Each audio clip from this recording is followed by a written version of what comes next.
Hello student, मैं Premlata from ASM public school.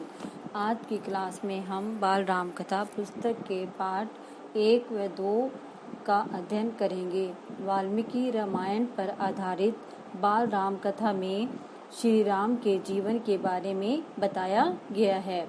आज मैं आपको पाठ 1 व 2 अवधपुरी में राम और जंगल में जनकपुर को सार के रूप में एज ए समरी के रूप में बताऊंगी और इन दोनों पाठों को आप अपनी पाठ्य पुस्तक से विस्तार से स्वयं पढ़ना। तो सबसे पहले हम पाठ 1 की समरी करेंगे। इसको मैं मतलब गद्यांश के रूप में शॉर्ट रूप में समझाऊंगी कि बच्चों, यह कथा अवध की है, बहुत पुरानी।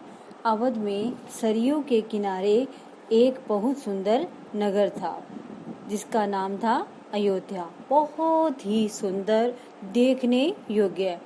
अयोध्या में हर तरफ से संपन्न था, अर्थात वहाँ जो रहने वाले लोग थे सुखी व संपन्न थे। कोई भी मतलब रुग्ण नहीं था, कोई भी दुखी नहीं था। अयोध्या कौशल राज्य की राजधानी था और वहाँ के जो राजा दशरथ थे वह कुशल व न्यायप्रिय शासक थे। राजा दशरथ महाराजा अज के जो पुत्र थे और रघु के वंशज रघुकुल के उत्तराधिकारी थे। राजा दशरथ जो थे वो यशस्वी थे, महान योद्धा थे और उन्हें किसी भी चीज की कोई कमी नहीं थी, अर्थात वह अपने राज्य में बहुत ही सुखी थे। परंतु उन्हें एक ही दुख सताता था। वो दुख क्या था कि उनके कोई भी संतान नहीं थी। उनकी 3 रानियां थी, कौशल्या, कैकेयी और सुमित्रा, लेकिन तीनों के कोई भी संतान नहीं थी और वही चिंता उनको सताए जा रही थी कि अगर संतान नहीं होगी तो राजगद्दी का उत्तराधिकारी कौन होगा। इस संबंध में अर्थात संतान न होने के संबंध में राजा ने मुनि वशिष्ठ से चर्चा की, बातचीत की। तो मुनि वशिष्ठ ने उन्हें पुत्रेष्ठी यज्ञ करने की सलाह दी। यज्ञ महान तपस्वी ऋष्यमुख की देखरेख में हुआ और यज्ञ होने के बाद जिस दिन खत्म हुआ उस दिन अग्नि देवता ने प्रसन्न होकर राजा दशरथ को आशीर्वाद दिया और उनकी आशीर्वाद से राजा की सारी इच्छा पूरी हो गई। और चैत्र माह की नवमी के दिन कौशल्या ने राम को जन्म दिया। चैत्र माह की नवमी जो जुलाई में नवरात्रि आते हैं, मार्च में जब नवरात्रि आते हैं उसकी नवमी के दिन वो क्या होता है, किसके रूप में मनाते हैं, राम के जन्मदिन के रूप में मनाती हैं। सुमित्रा के 2 पुत्र हुए, लक्ष्मण और शत्रुघ्न, और कैकेयी के पुत्र का नाम क्या पड़ा, भरत। चारों राजकुमार जो थे वो धीरे धीरे बड़े होने लगे, दिखने में बहुत ही सुंदर। जो भी उनको देखता वो उनको देखता ही रह जाता और थोड़ा वह चारों साथ साथ खेलते थे। और थोड़ा और बड़े हुए तो राजकुमारों को शिक्षा दीक्षा के लिए वहाँ कहाँ भेजा गया, गुरुकुल में। आज तो आप स्कूल में आते हो और 6-7 घंटे की स्टडी करते हो और उसके बाद घर चले जाते हो। गुरुकुल में क्या था कि जब बच्चे बड़े हो जाते थे, शिक्षा योग्य हो जाते थे, तो गुरुकुल में जब तक उनकी शिक्षा दीक्षा पूरी नहीं होती थी वो वहीं रहते थे और गुरुकुल में रह करके वे सभी विद्याएं थी में निपुण हो गए, अर्थात सर्वगुण संपन्न हो गए, अर्थात सीख गए उनको सारी विद्याओं को। राजकुमार धीरे धीरे और बड़े हुए और विवाह के योग्य हो गए। एक दिन राजमहल में जो थे राजा दशरथ के पास विश्वामित्र पधारे। राजा ने उनका बहुत आदर सत्कार किया। उन्होंने राजा से कहा कि इन्होंने विश्वामित्र ने राजा से कहा कि वे सिद्धि प्राप्त करने के लिए यज्ञ कर रहे हैं, लेकिन 2 राक्षस जो हैं वो उनके यज्ञ को पूरा नहीं होने दे रहे, वो उनमें बाधा डाल रहे हैं, अर्थात हमें तंग कर रहे हैं। इस बात को सुन तो उन्होंने राजा से राम को मांगा, विश्वामित्र ने राजा से राम को मांगा। तो राम की मतलब राक्षसों से युद्ध करने की बात सुन करके जो राजा दशरथ थे वो बहुत घबरा गए और राम को मतलब भेजने के लिए वो तैयार नहीं हुए और उन्होंने कहा कि उनकी जगह पे वह स्वयं जाने के लिए तैयार है, लेकिन राम के बिना वो नहीं रह सकते। तो विश्वामित्र जो थे वो क्रोधित हो रहे थे, लेकिन वो अपना क्रोध प्रकट नहीं कर सकते थे क्योंकि वो यज्ञ कर रहे थे। इसलिए तो जब उन्होंने देखा, जब बात की बिगड़ती देख तो जो वहाँ के मुनि विशिष्ट थे वो आगे आए ताकि बात ना बढ़े। तो उन्होंने राजा को समझाया कि अगर तुम राम को उनके साथ भेजोगे तो वहाँ उन्हें बहुत कुछ सीखने को मिलेगा और हमारे रघुकुल की तो यही रीति है कि प्राण जाए पर वचन ना जाए, और आपने इनको वचन दिया है भी आप ये जो कहेंगे तो आप मानोगे, इसलिए राम को इनके साथ जाने दो। तो वशिष्ठ के कहने पर राजा दशरथ जो था उसने राम को उनके साथ जाने की आज्ञा दे दी। तो उन्होंने एक और रिक्वेस्ट की कि राम के साथ उनके छोटे भाई लक्ष्मण को भी मैं साथ उनके भेजना चाहता हूँ। तो विश्वामित्र ने इनकी बात को मान लिया और दोनों राजकुमार जो थे राम और लक्ष्मण बिना देरी किए ही महर्षि विश्वामित्र के साथ चल दिए। तो ये तो था लेसन 1 का आपका अवधपुरी में राम का सार था। अब नेक्स्ट लेसन है जंगल और जनकपुर। तो अब हम इसका सार करेंगे। तो जब महर्षि विश्वामित्र राम और लक्ष्मण को लेकर के महल से बाहर निकले तो दोनों राजकुमार जो थे सरयू नदी के तट की ओर बढ़े। किसके साथ? महर्षि विश्वामित्र के साथ। राम और लक्ष्मण ने एक बार भी पीछे मुड़ करके अयोध्या की तरफ नहीं देखा। संध्या को होता देख करके कि चलते चलते जब संध्या होने लगी तो संध्या होता देख ऋषि ने क्या कहा कि आज हम इसी सरयू नदी के तट पर विश्राम करेंगे।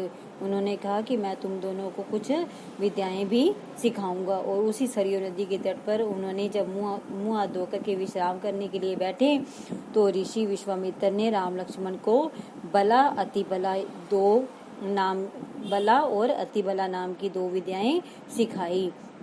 दूसरे दिन वह फिर यात्रा के लिए निकले।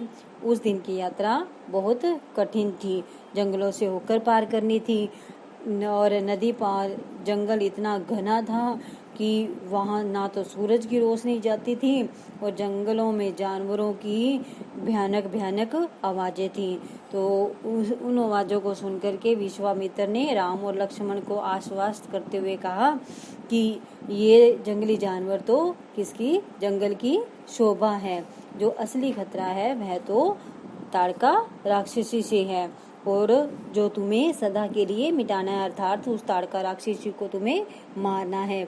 उसी के डर से सुंदर वन का नाम भी ताड़का वन पड़ गया, अर्थात जो सुंदर वन है ताड़का के डर से, ताड़का के कोप से उसका नाम ताड़का वन पड़ गया है। राम ने महर्षि की आज्ञा लेकर के धनुष पर प्रत्यंचा चढ़ाई और उसकी टंकार की आवाज को सुनते ही वह जो ताड़का थी वह क्रोध से बिलबिलाती हुई राम की ओर दौड़ी। राम और लक्ष्मण तो बच्चे ही थे, उनको देख करके वो उसका क्रोध और भी फूट पड़ा और वह उसके ऊपर पत्थर बरसाने लगी।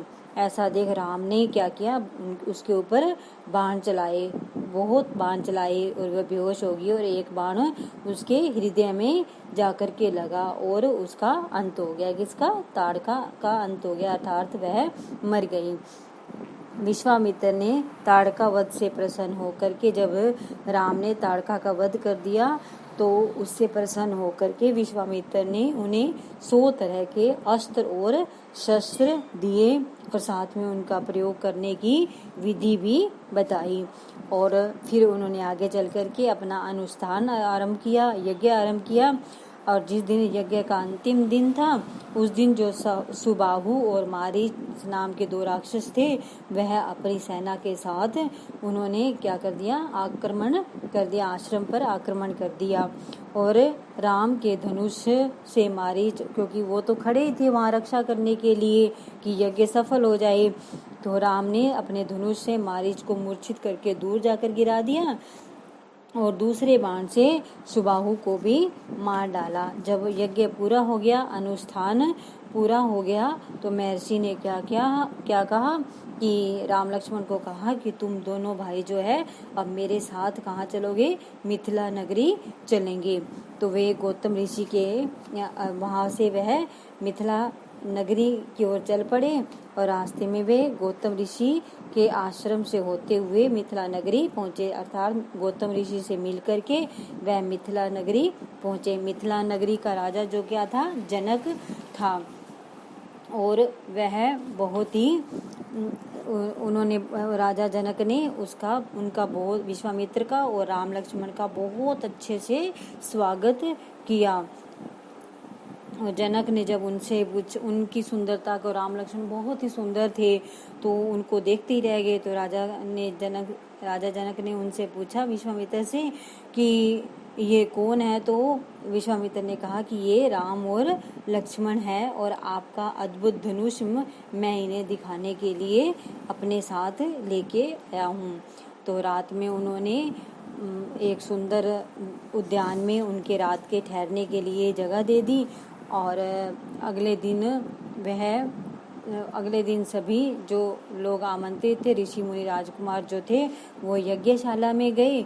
और यज्ञशाला में उन्होंने वहाँ क्या देखा कि शिव धनुष को देखा। शिव धनुष इतना विशाल था कि वह लोहे की पेटी में पड़ा हुआ था। उस लोहे की पेटी में 8 पहिए लगे हुए थे, क्योंकि वह उठाया तो जा ही नहीं सकता था, तो उसको तो वहाँ उस पहियों के सारे खिसका करके एक जगह से दूसरी जगह पर लाना पड़ता था। तो जब राजा जनक ने वह जो शिव धनुष था उनको दिखाया अगले दिन यज्ञशाला में, तो दिखाया तो वह उदास हो गए। उनको दिखाते ही वो उदास हो गए। क्यों? क्योंकि उनकी उदासी को देखकर मुनिवर ने पूछा, तो उन्होंने क्या कहा, राजा जनक ने कहा कि मैंने प्रतिज्ञा की है कि जो इस शिव धनुष पर प्रत्यंचा चढ़ाएगा उसी से पुत्री सीता का विवाह होगा। और ये बात सुनकर के मुनि ने राम को क्या दिया, आज्ञा दी कि वह धनुष को उठा करके उस पर प्रत्यंचा चढ़ाए। तो गुरु की आज्ञा पा करके, विश्वामित्र की आज्ञा पा करके राम ने धनुष को जैसे ही उठाया और प्रत्यंचा चढ़ाने के लिए जैसे ही थोड़ा सा दबाया तो वो टुकड़े टुकड़े हो गया। अर्थात जैसे उसने उस पर प्रत्यंचा चढ़ाने के लिए उसको थोड़ा सा दबाया तो प्रत्यंचा खींची तो वो उसके दबाव से 2 टुकड़े हो गया। इस तरह से टूटा जैसे एक बच्चे का खिलौना टूटता है।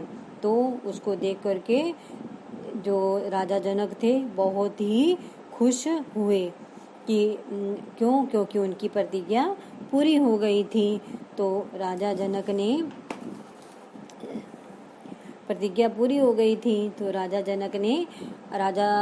ने मुनि से कहा कि आप राजा दशरथ के पास बारात लेकर आने का निमंत्रण भेज दें।